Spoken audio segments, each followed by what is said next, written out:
É o Biomecast. É Biomecast, pô. Começando pela prática baseada em evidência. Sobre método científico, sobre o que é ciência. Antes da análise do movimento humano, É desenvolver as hipóteses. uma resposta reflexa ou voluntária. Eu perguntei para alguns alunos a perspectiva deles em relação à biomecânica que eles iriam cursar esse semestre. Distâncias de deslocamento, as forças envolvidas no movimento, o impacto, as forças de contato. Biomecast. Eu não sei se isso é um meme, eu acho que não é um meme. Isso tudo é biomecânica. Muito bom dia, boa tarde, boa noite, ou qualquer horário, né? Ô, Manuel, eu vi que tem uns podcasts que o cara começam assim, né? Ele diz bom dia, boa tarde, boa noite. É, isso aí, o Semente de Ciência a gente fazia, né? Bom dia, boa tarde, boa noite, boa É madrugada verdade, aí pra cara. todos os ouvintes É verdade, cara, do Semente planeta Ciência. Terra. Pra quem não conhece esse projeto, procura aí nas plataformas do Semente Ciência, que tem bastante coisa legal lá pra ouvir. Né? Porque o Manuel é o professor mais podcaster que existe aí na face da Terra, né? Não sou mais não, cara. Eu tento fazer algumas coisas, né, cara? É que podcast é muito legal, né, cara? Podcast a gente se diverte gravando. É. Tu tem uma preferência por podcasts, Manuel? Tenho preferência por podcast. Tem. Mas não é uma Exatamente. dominância dos podcasts sobre a tua vontade. Eu espero que não, né, cara? Tem coisa que a gente descobre. A princípio não, né? A gente começou com essa brincadeira aí justamente porque a gente planejou de conversar hoje aqui no episódio sobre aspectos que estão relacionados com um conceito, né? Que é muito presente aí na avaliação, na física, na educação física, em outras áreas também, mas acho que hoje principalmente na física e educação física, que tem a ver com a preferência lateral, né? Quantos E será tem dos aquela- nossos ouvintes que já viram falar sobre isso? Já ouviram falar, né, cara? Que tem aquelas histórias boas, né, cara? Que quando a gente vai fazer alguma avaliação, uma coisa, que a gente.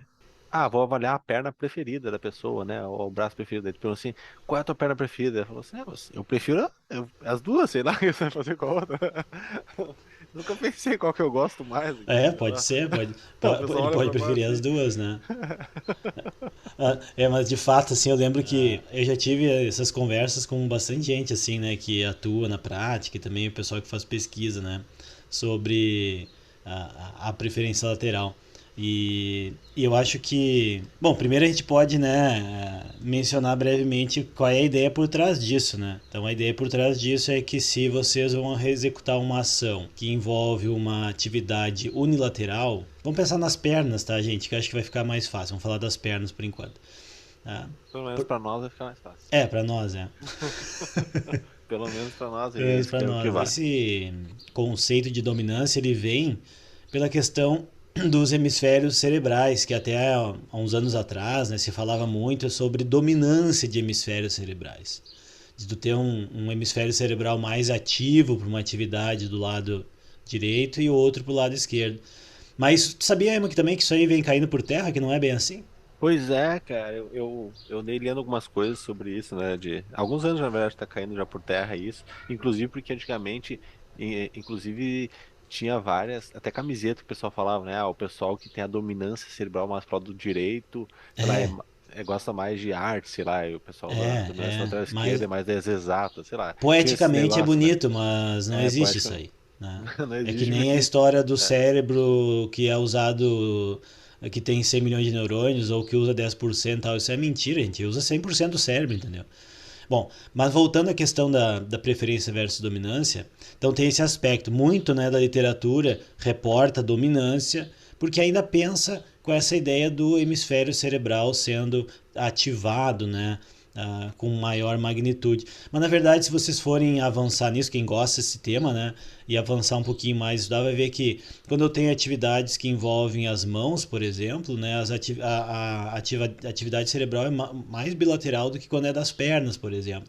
E vai depender também muito do nível de treinamento, de habilidade que a pessoa tem naquela tarefa, o quanto que a tarefa é nova ou não é. Ou seja, gente, não dá para generalizar, esse é o ponto que a gente vai chegar aqui. Mas a gente pode ir por outro lado também, que é pensar a palavra, né? A palavra preferência, ela dá uma ideia de que eu estou escolhendo, né? Eu prefiro uma perna. Mas se a mesma bola estiver na frente de vocês agora, e vocês tem preferência pela perna direita, que é o mais comum, né? Pela perna direita. Mas o Emanuel diz, não, você tem que chutar com a perna esquerda. Vocês vão chutar, né? Vocês vão chutar. Talvez vocês acertem menos, talvez vocês acertem igual, talvez até mais, mas vocês vão conseguir fazer. Então, o que aconteceu lá atrás foi que vocês preferiram uma perna.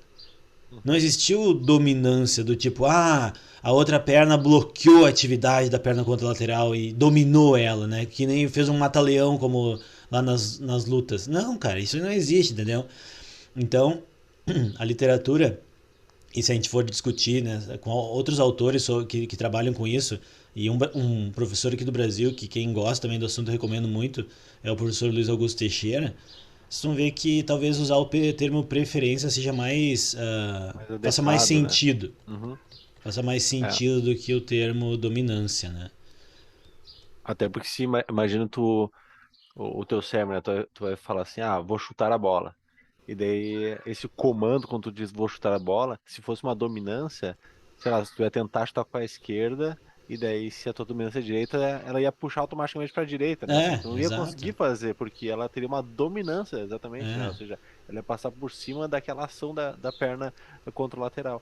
E no caso, a gente sabe que não é isso que acontece. O que acontece é tu ter essa preferência e essa preferência ela acontece, né? E tu consegue, inclusive, mudar essa preferência, né? A gente consegue treinar essa preferência muitas vezes.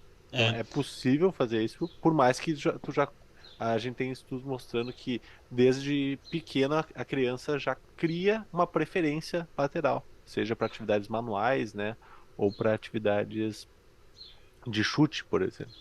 E aí tem duas coisas que eu quero comentar ainda antes da gente falar um pouquinho sobre na biomecânica, né? Que é o seguinte, talvez algum de vocês pense assim, agora que a gente falou isso, né? Pô, mas não é a mesma coisa, cara? Tu não entende quando eu falo dominância e preferência? Cara, eu entendo. Mas eu vou contar uma história pra vocês do meu avô, né?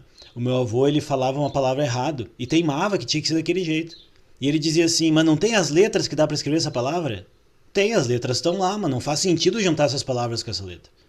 Então também a gente não pode pensar tipo, mas as pessoas entendem quando eu falo dominância e falo preferência. Ok, as pessoas entendem. Mas qual é o termo mais preciso? Talvez o termo mais preciso, eu também não estou dizendo aqui o que vocês têm que fazer, mas eu estou deixando uma reflexão, né? De que talvez, se vocês pensarem o contexto do que é a preferência, onde eu estou escolhendo, não estou sendo dominado por nada, né? Faça mais sentido, né? E também, né, a gente não está aqui, né, longe de nós, né, querer dizer, tá tudo errado quem fala dominância e tal. Não, gente, a gente está dando um ponto de vista aqui, né, com base em algumas evidências aí, e para que vocês entendam melhor um pouco a diferença quando vocês estão lendo o trabalho, e quem sabe quando forem escrever alguma coisa, talvez vocês consigam avaliar para ver o que se encaixa melhor, né. E esse ponto de lateralidade, se vocês forem procurar na literatura, antigamente não era um ponto muito discutido. Geralmente as avaliações biomecânicas, né? E aí vamos centrar talvez aqui na caminhada, na corrida, na pedalada, enfim, né? Vamos falar mais de membros inferiores, porque tem membros superiores também tem algumas características interessantes sobre isso, né? O Emanuel falou, por exemplo, que a criança ela vai consolidando a preferência, né? E de fato isso acontece, né? Alguns estudos mostram que até 80% da preferência depende do ambiente. É mais ou menos como dizer assim, gente, se vocês estão numa casa em que todo mundo usa a mão direita para comer na mesa, dificilmente vocês vão usar a mão esquerda, né? Agora, se vocês estiverem na Bélgica, por exemplo, talvez lá vocês comecem a usar a mão esquerda para comer, né? Para segurar o garfo, né? Que é diferente do que a maioria de nós faz aqui no Brasil.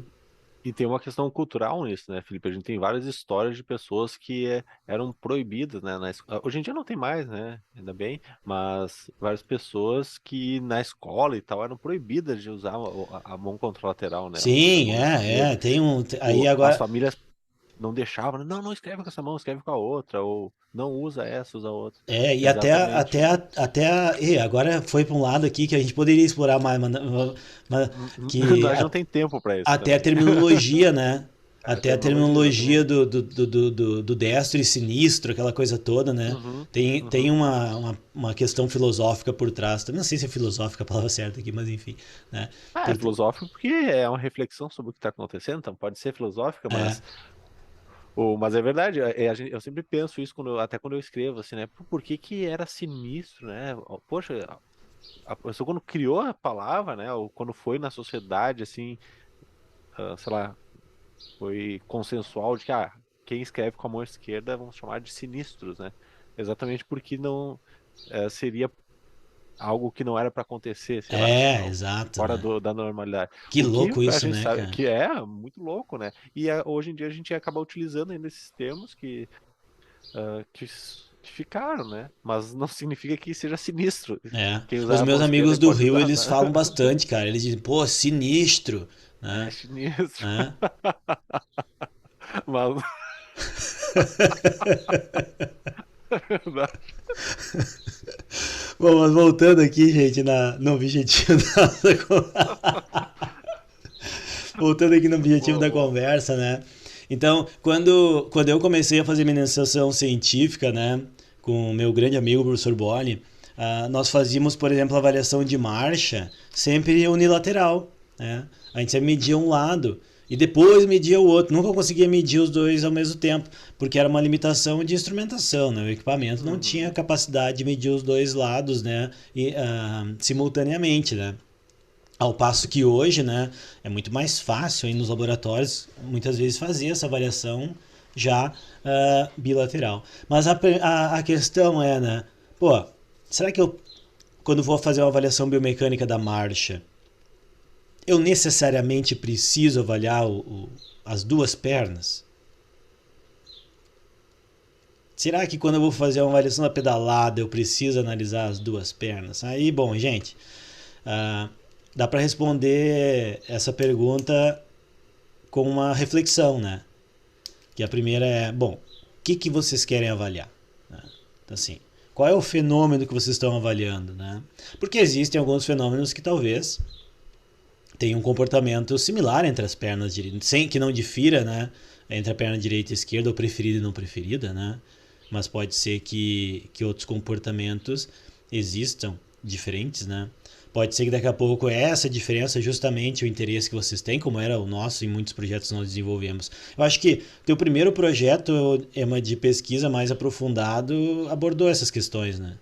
Exatamente. A gente abordou a ideia da preferência lateral, realmente, né? Na verdade, a gente nem viu, desculpa, até vou voltar, a gente não viu necessariamente a preferência, mas a gente viu uma assimetria entre os lados, né? Nem pensando, a pessoa, se tu fazer uma tarefa, no caso dos idosos transpondo obstáculo com a sua perna preferida, será que é diferente tu fazer essa abordagem com a perna não preferida, né? Ou seja, a gente comparou esses dois lados. Mas sem pensar muito, né? Se a perna era direita ou esquerda, ou vice-versa, né? Ou seja, simplesmente qual é a tua Claro. preferida, né? Tu fazer atividade com a perna preferida ou não. E isso, eu lembro que quando comecei a estudar isso, imagina, a gente começou muito cedo também, né, Felipe? Eu comecei a fazer iniciação científica dentro desse projeto contigo, eu tava no segundo ano da faculdade, então, muito novo também, e as reflexões muito rasas, né? Que é comum na iniciação científica, mas no começo eu pensava assim, tá, mas o ciclo da marcha, né? Eu não tenho como eu fazer a marcha só com uma perna. Então, pô, você não tem como fazer no sentido só se for saltinhos, né? Vai ser tipo o Saci Pererê. E então, se eu não tenho como fazer com a perna, então é uma atividade que é bilateral, então provavelmente o que acontece numa perna tá acontecendo na outra. Então tinha essa minha reflexão na cabeça, eu não esperava encontrar alguma coisa. Depois que a gente começa até a fazer as coletas de dados e ver que, poxa, na verdade tem diferenças, né? E inclusive nessas atividades que são bilaterais, né? Ou seja, a marcha parece algo muito igual entre as duas pernas, né? Então, se eu olhar a perna direita ou olhar a perna esquerda, parece muito igual, mas quando tu vai ver tarefas motoras, assim, como por exemplo, transposição de obstáculos ou até outras, apresentam diferenças. E, É. inclusive em outras variáveis até que são variáveis mais globais, como por exemplo o próprio comprimento de passo e passada, que tu olha assim, poxa, mas o passo com uma perna com o passo da outra, sei lá, tu pode pegar quem nunca fez a medição, né? Vou contar quantos passos eu tenho aqui pra ver quantos metros eu tenho, né? Sei lá, que fazer uma mudança, alguma coisa. tu considera, sei lá, que os teus dois passos, tanto o passo com a perna direita quanto o passo com a perna esquerda, eles vão ter aproximadamente a mesma medida. Mas muitas vezes pode não ser verdade, pode ser que eles tenham diferenças, e é inclusive comum que seja um pouco diferente entre elas. E a gente pensar a diferença entre as pernas direita e esquerda, ou preferida e não preferida, né? Pode ter uma reflexão mais superficial, do tipo, ok, tem diferença, né? Ou não tem, mas pode ter uma reflexão mais profunda, que é por que está acontecendo isso, né? Então, se a gente pensar que a preferência lateral ela está envolvida a tu recrutar preferencialmente uma das pernas para desenvolver uma determinada tarefa, que tu geralmente vai fazer isso numa situação que te envolva maior desafio, né? Numa situação que talvez tu tenha que produzir mais força, algo assim, né? Faz sentido que quando a tua caminhada ou a tua corrida tiver uma situação inesperada, talvez tu tenha respostas diferentes da perna direita e da perna esquerda. Justamente por quê? Porque quando tem uma situação não digo arriscada, não é a palavra, uma situação desafiadora, ou que tu precisa ter mais confiança, talvez tu escolha uma das pernas. Então, se na marcha isso aconteceu, num salto, enfim, pode ser que também isso repercuta, né? O que a gente vê no geral, né, que para a caminhada em particular, ele é um movimento cíclico bilateral e que é bastante simétrico, né? Não quer dizer que vai ser o mesmo valor para a perna direita e esquerda, mas há uma tendência de que os valores sejam mais parecidos, justamente porque isso também tem implicações que vão além da medida na perna direita e esquerda. Por exemplo, se a gente for analisar o deslocamento do corpo como um todo, considerando o centro de massa, essa simetria ou assimetria do movimento pode afetar aspectos associados a gasto energético, a absorção de impacto, a eficiência na locomoção. Então tem um monte de coisinhas que começam a aparecer e que ficam bastante nítidas se vocês saírem de uma caminhada típica e irem para uma caminhada com alguma alteração, como por exemplo alguma disfunção. Um paciente que tem uma dificuldade de movimentação em uma das pernas, dor, limitação de amplitude, enfim, aí fica bem mais nítida a diferença entre as pernas e a repercussão que isso tem, né? Então, em alguns momentos, vocês vão ter que fazer uma avaliação bilateral. Em outros momentos, uma avaliação unilateral vai ser suficiente. Agora, tá, mas eu quero saber assim, em qual condição, né, esse unilateral ou bilateral está sendo preferencialmente recomendado. E aí a gente pode pegar do nível mais básico, né? Por exemplo, eu quero avaliar o comprimento médio de passada da marcha dos meus idosos aqui, eu quero avaliar, né, a amplitude de movimento. Talvez, provavelmente, uma avaliação unilateral, ela vai te dar uma boa informação. Mas se esse seu participante, paciente, sujeito, aluno, atleta, sei lá, já tiver algum relato de coisas diferentes da perna direita para a perna esquerda, talvez já vai ser um pouquinho mais complicado de tu avaliar um lado e inferir o que está acontecendo nos dois. Só que antigamente não dava para fazer isso, né? Por quê? Porque os equipamentos eram limitados. Hoje em dia dá. Hoje em dia tem muitos equipamentos aí que podem atuar de maneira bilateral bastante simples. E aí gera um outro problema, que quando vocês estiverem analisando esse dado, tem um fator adicional que vai estar sendo considerado, que é justamente a preferência lateral ou as assimetrias. E talvez a pergunta que a pesquisa de vocês queira responder, ou a pergunta que a avaliação de pesquisa, a avaliação que vocês estão fazendo quer responder, não é sobre assimetrias, né? É sim sobre um aspecto particular daquele movimento. E aí que vem os problemas. Por quê? Porque muitas vezes isso é uma outra discussão. Vão ser outros aspectos que vão ter que ser abordados.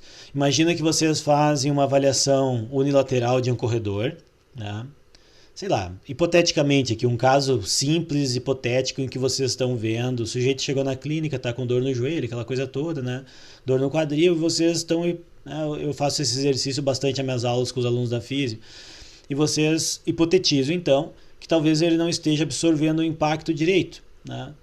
Talvez, sei lá, talvez ele esteja com o joelho muito estendido na hora do contato inicial, talvez ele está golpeando o solo de uma maneira inadequada, enfim. Como é que vocês vão testar essa hipótese, a avaliação de vocês? Vocês têm que medir, né? Então vocês vão medir a perna dele, né? que ele sente dor. E aí vocês veem que realmente, olha, ele está com o joelho muito estendido no contato inicial, Com isso ele não está conseguindo absorver o impacto, não está conseguindo fazer a decomposição dos vetores lá no tornozelo, no joelho e no quadril. E talvez seja esse o motivo da dor. Vocês avaliaram só uma perna. Mas aí vocês avaliam a outra perna que não tem dor e veem que ele faz igual. E aí? Ou, para ficar pior ainda, né? Vocês avaliam a perna que ele tem dor e tá tudo ok. E vocês avaliam a perna que ele não tem dor e a perna que não tem dor tá apresentando um comportamento que deveria repercutir em dor. E aí, Emanuel, o que o cara faz daí? Exatamente. Acontece, né? Bom, Acontece. outra coisa importante nessa questão da preferência é o seguinte, gente. Vocês têm que talvez avaliar a pessoa mais de uma vez, né? Tem que avaliar mais de uma vez para ver se aquele comportamento ele está sendo reprodutível, ou seja, aquilo ali está acontecendo, está se repetindo, né? Em outras medidas, ou foi uma casualidade ali, né? Então isso é uma coisa muito importante também. Poucos estudos abordam essa questão da repetibilidade, mas isso também é um fator que para a preferência lateral tem muita influência, porque as assimetrias elas são muito variáveis. Muito variáveis. Se vocês pegarem estudos mais antigos, que foram talvez os primeiros a explorar um pouco mais, mostravam que as simetrias no impacto da corrida, por exemplo, podia variar de 5% a 90% de assimetria. Imagina alguém com 90% de assimetria, né? Tipo, quase o dobro de força numa perna do que na outra. Então não é uma coisa simples da gente chegar e dizer, é isso aqui, né? Não é, gente. Vou dizer para vocês, o movimento humano não é uma coisa simples. Não é simples, né? É muito complexo. Mas assim, eu sempre gosto de pensar, né? Quando o pessoal pergunta assim, avaliar uma perna ou as duas. Tem atividades como, por exemplo, vou analisar um agachamento. Um agachamento tradicional, né? Ou seja, um agachamento que a pessoa vai fazer com as duas pernas, né? Ou seja, as pernas elas estão numa cadeia cinética fechada e tal, então provavelmente o que acontece numa ali de variação de ângulo de joelho, quadril, tornozelo, vai ser muito semelhante entre as duas pernas. Então, nessa avaliação, fazer uma avaliação unilateral talvez seja suficiente. Eu digo talvez seja suficiente, porque daí depende da sua pergunta. Mas aí tu pensa assim, atividades que tu não está com em cadeia cinética fechada, ou que a gente estava comentando agora na corrida e marcha e tal, onde inclusive tem fases de voo, né, fases aéreas que talvez seja diferente, ao contrário, daí provável seja diferente. E daí eu penso no ciclismo, né, Felipe? Daí eu penso assim, poxa, o ciclismo, tu tá ali com o teu membro distal, né, com o pé fixo ali no pedal, ele se movimentando, então quando eu penso assim, deve ser igual entre as duas pernas. E daí tu pensa uns caras loucos aí que já testaram o cara pedalando só com a perna, né? Como é que é essa história aí? Então, o cara pedalar com uma perna só. Qual é que é essa história aí, Felipe? A pedalada, se a gente for pensar, também dá para relacionar muito com o que é da marcha, né? Por quê? Porque pedalar com uma perna só é possível, mas não vai ser muito fácil, né? E aí o que acontece? Se a gente for olhar as assimetrias na pedalada, elas também têm uma variabilidade muito grande para força e para torque produzido, por exemplo. Tá? Então, é quase como na caminhada. Gera muita dúvida, né? Mas aí vem alguns aspectos interessantes, né, Manuel? Porque se a gente pensa assim, mas então o que eu faço, né? Porque vocês estão dizendo que a preferência é importante, né? Mas também é muito difícil ter uma conclusão sobre ela. Não, calma, vamos lá, né, gente? A gente precisa aprender vocês aqui na audiência, né? Depois dos comerciais, a gente continua. O que a gente sabe hoje é que existem alguns comportamentos já bastante conhecidos. Alguns comportamentos interessantes é o seguinte, por exemplo, ao nível de experiência com a tarefa motora, parece, né, favorecer um movimento mais simétrico, quando esse movimento simétrico é o que pode ajudar mais o desempenho. Lembrando, né, gente, nós estamos falando aqui de caminhada, corrida e pedalada. Então, para caminhar, correr e pedalar, tem alguns estudos mostrando que pessoas que têm mais experiência com a prática têm mais simetria. Né? Tem outros estudos mostrando também que quando eu aumento a velocidade de execução do movimento, eu acabo conseguindo produzir um movimento mais simétrico. Tem alguns estudos mostrando também que quando eu aumento o nível de força produzido, e esse talvez seja um dos pontos principal aqui para falar, né? Quando eu aumento o nível de força envolvido, há uma tendência de eu conseguir ser mais simétrico. Isso acontece tanto na corrida quanto na pedalada, né? Então, quanto mais difícil for o exercício, parece que mais simétrico a pessoa consegue ficar. Isso às vezes é um paradoxo, porque as pessoas confundem daí a questão da preferência com a capacidade. Não quer dizer que porque vocês têm a perna direita como preferida, ela vai ser a responsável por tudo. Não. Ela vai ser a preferida de vocês, principalmente quando vocês precisarem de mais confiança. Agora, quando a gente avalia ciclistas, por exemplo, ao longo de um exercício que a carga de trabalho vai aumentando, por exemplo, nós e vários outros autores já mostraram isso, que à medida que a carga de trabalho aumenta, a assimetria diminui, ou seja, as pernas começam a trabalhar cada vez mais parecidas. E aí vem a discussão, que na minha opinião é a mais legal de todas, sobre esse tema de assimetria, movimento cíclico, caminhada, corrida, que é o seguinte: muita gente tenta relacionar uma assimetria com um risco de lesão. Não, tu é assimétrico, vai se machucar. Eu não estou dizendo que isso não existe, não é por aí a minha conversa. Mas a minha conversa é a seguinte: quais são as lesões mais comuns aí que acontecem no ciclismo e na corrida, por exemplo? Pensem comigo. São as lesões por estresse repetitivo, né? Essas são as principais lesões. Se a gente pegar na corrida lá, quais são as lesões mais frequentes aí que os estudos de epidemiologia trazem, né? Tendinopatias, síndrome da dor femoropatelar, né? Se for para o ciclismo também, dor lombar, também tem dor anterior no joelho. Cara, essas dores, salvo situações muito particulares, elas não são originadas de tu fazer muita força ou do impacto muito grande. Muitas vezes elas são resultado de algo que está mal, mas está sendo feito muitas vezes. E se a gente for conectar esse conhecimento com o treinamento esportivo, a gente vai ver que os treinamentos de corrida, de ciclismo, na sua maioria, envolvem intensidades de moderadas a leves. Então, para quem é do ciclismo aí, para quem gosta e tal, né, vocês já leram certamente estudos mostrando que às vezes até 70% do treinamento do ciclista é em baixa intensidade.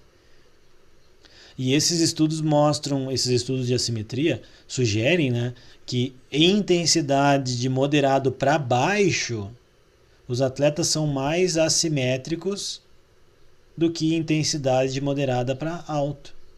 E aí vem a pergunta de R$1 milhão, né, Emma? Que afinal de contas, a assimetria pode ou não acarretar um risco de lesão aumentado? E o quanto de assimetria, né? Tem tudo isso também. Então, isso é algo, pessoal, a ouvintes e ouvintas, né? Que é algo bem recente na discussão, né? Então, como o Felipe comentou, a gente ainda começa a ler os artigos, o pessoal, na verdade, ainda tem muita discussão sobre essas questões, se realmente vai causar lesão, se não vai causar lesão, o quanto pode ter de assimetria, se pode ter, se deve ter. Então, a gente está aqui refletindo exatamente sobre essa temática. E a gente acaba indo mais para esse lado, então, como o Felipe comentou agora, de que, bom, calma aí, a assimetria ela existe, ela acontece, nós temos assimetrias e não necessariamente ela causará a lesão. Mas é bom sempre avaliar. Então a palavra aqui é avalie, né? A gente precisa avaliar cada situação para ver o quanto ela pode estar influenciando aquela E essa dúvida é tão presente ainda, né? Porque se a gente pegar a nossa revisão que foi publicada em 2010, que está na descrição aqui do episódio, as perguntas e as conclusões elas ainda estão válidas 12 anos depois, né?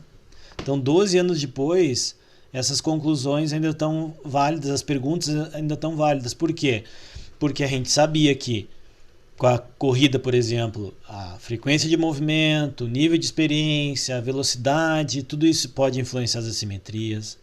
Que no ciclismo, né, o nível de intensidade de esforço, a cadência de movimento também influenciam as assimetrias. Mas ainda não se sabe ao certo se essas assimetrias podem determinar desempenho. Por exemplo, tem estudo que consegue mostrar alguma relação de desempenho com simetria de movimento. Tem alguns estudos que não encontram essa relação. Tem estudos que sugerem que um comportamento assimétrico pode levar a uma lesão. Tem estudos que não conseguem mostrar essa associação. Aí talvez o nosso ouvinte esteja perguntando assim, mas Felipe, se tiver um impacto muito diferente entre as pernas, é óbvio que a pessoa vai se machucar. Sim, gente, mas aí é uma pessoa, entendeu? É o paciente de vocês que vocês estão avaliando e viram isso. Não é a média da população. E quando a gente fala de pesquisa científica, a gente está falando sobre inferências, né? Então eu vou ver o que acontece para a maioria das pessoas.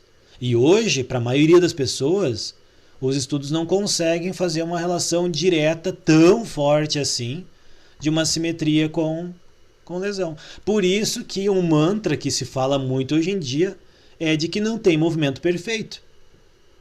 Aí vocês têm que começar a entender de onde é que vem os mantras, né? É mantra que fala, Manuel, quando é uma coisa assim que... Pois é, eu acho que não sei, eu acho que pode ser. Né? Ah, não tem movimento ideal, né? Eu explico isso também na aula dos meus alunos. A Eu também mesma coisa falo. de postura, né? Que antigamente era muito comum, as assimetrias na postura e tal, que hoje em dia a gente já sabe que não, calma, né? Não é tanto assim. Então, por que algo que muito não tem particular. essa... Por que a conversa é nesse nível, né? De que talvez não tenha um movimento ideal e tal. Ok, gente, não tem um movimento ideal. Desvios nos perfis de movimento entre as pessoas são esperados. Mas isso não quer dizer que todo movimento é ideal. Então não existe movimento ideal, mas nem todo movimento é ideal. Ou seja, se eu avaliar uma corredora que chega na minha clínica e eu avalio o impacto e vejo que ela tem 50% de diferença entre as pernas, alguma coisa errada tem. Uhum. Tá? E tem estudos muito legais, uma associação que eu acho muito legal desses estudos, na época que eu tinha mais projetos sobre isso, e que eu vivenciei isso na prática, eu vi, né, na avaliação, é a relação, por exemplo, de assimetria de força entre os membros inferiores e dor lombar. Então o cara chega com dor lombar na clínica e ninguém consegue descobrir por que ele tem aquela dor lombar. E aí o que acontece é que quando avalia ele tem uma diferença muito grande de força ao redor do quadril, o lado direito e esquerdo. E isso causa todo um desequilíbrio naquela região, né? Então, a preferência lateral, ou seja, a escolha por um dos lados do corpo, tá? Na minha opinião aqui de pesquisador e cientista na área, ela precisa fazer parte da avaliação de vocês. Não quer dizer que ela vai fazer parte da pergunta de pesquisa de vocês, mas vocês têm que saber explicar por que escolheram uma das pernas para fazer a avaliação. Como que vocês definem essa perna? Tem várias ferramentas, né? Sugiro vocês darem uma olhada no inventário de Waterloo para membros inferiores, né? Ou de Edimburgo para membros superiores. Tá? Quando vocês vão para o movimento, tá? Tarefas cíclicas bilaterais, caminhada, corrida, ciclismo, espera-se que não aconteça muita diferença entre lado direito e esquerdo, entre lado preferido e não preferido. Mas não quer dizer que essa diferença não existe. Ela existe e muitas vezes é influenciada pelo nível de experiência, pelo nível de dificuldade do exercício, pela velocidade de execução do exercício, em alguns casos pelo tempo de duração do exercício. Elas podem determinar o desempenho, ou seja, eu ser mais simétrico vai fazer com que eu ganhe uma competição? Não tem evidência forte sobre isso para corrida, caminhada, ciclismo. Pode ser que eu me machuque por causa disso? Não tem uma relação direta definida de causa e efeito sobre isso. Existem algumas associações, né? E principalmente se a gente sair um pouquinho da caixa e pensar qual é a repercussão de um padrão assimétrico executado muitas vezes de maneira muito repetitiva, né? E essa dificuldade de ter essa conclusão muitas vezes é pelo tipo de estudo que isso requer, né, Emma?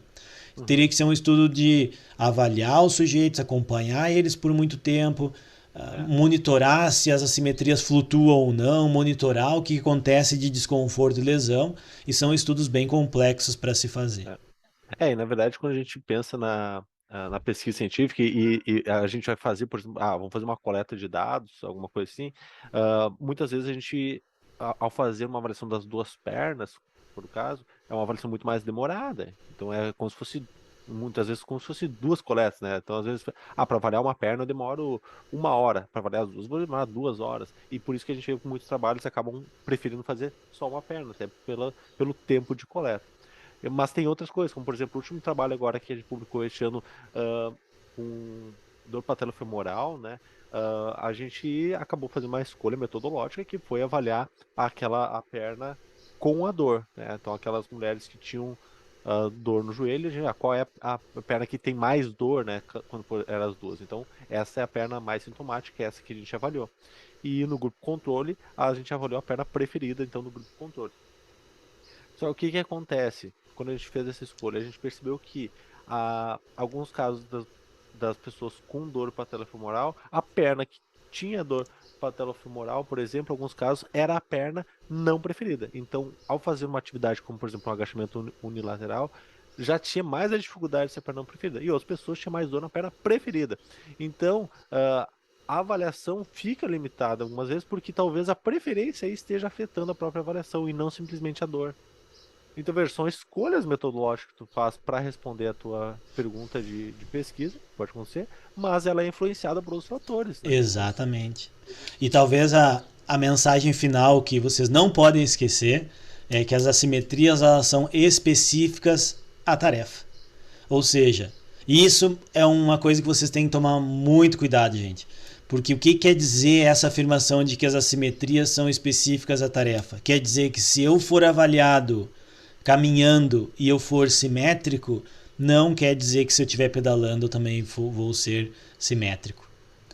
Esse é um tema bom, hein? Mas acho que no futuro a gente pode voltar para falar sobre movimentos unilaterais daí e preferência lateral, já que hoje falamos sobre movimentos bilaterais e principalmente movimentos cíclicos. Perfeito. Eu acho a temática é muito legal, gente. Eu acho que ficou excelente esse episódio. Espero que vocês tenham gostado. Caso vocês tenham dúvidas, pergunta ali. Inclusive, Felipe, eu acho que tu tem uma citação nesse episódio que vai ficar pra história, né? Como é que é? Não tem movimento perfeito, mas nem todo movimento... Não tem movimento ideal, mas nem todo movimento é ideal. Cara, essa Vamos fazer aqueles quadrinhos que os caras postam no Instagram, assim, com a fotinha da pessoa e quem falou, né? Isso aí, acho que é uma citação excelente. É verdade esse bilhete. É verdade esse bilhete. Gente, valeu, bom resto de dia, noite, madrugada pra vocês e nos vemos no próximo episódio. É isso aí, tamo junto, valeu!